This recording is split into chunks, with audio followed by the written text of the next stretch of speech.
Akeredolu widow don cry out after Governor Aiyedatiwa demolish Owo massacre memorial. Welcome to Synok Media. Abeg, if you never subscribe to our channel, make you do so now. Make you put on your notification button.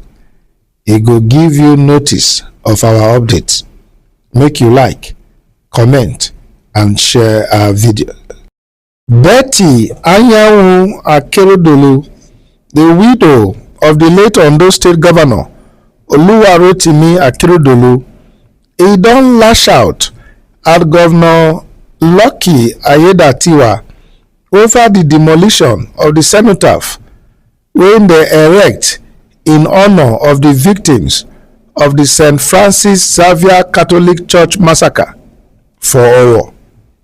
Una go recall say the monument they build am by the late governor in memory of over 40 worshippers when they kpai for church service on June 5, 2022. Governor Aiyedatiwa don recently give order make they pull down the monument, and this order e don dey draw widespread outrage.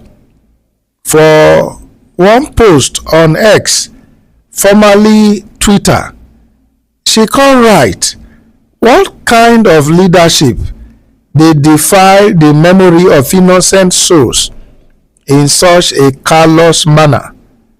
Lucky Aiyedatiwa demolition of the Owo Church massacre monument no be only an act of profound insensitivity, na also desecration of sacred ground."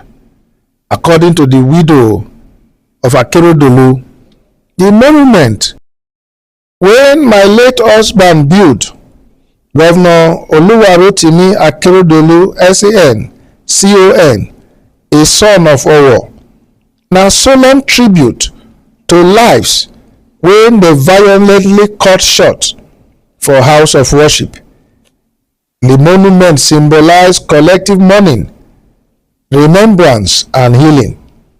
To now dismiss am as having no economic value and to demolish am for a so-called world-class shopping complex, e dey reveal a disturbing level of moral bankruptcy. A world-class society e no dey erase im pain to make way for profit.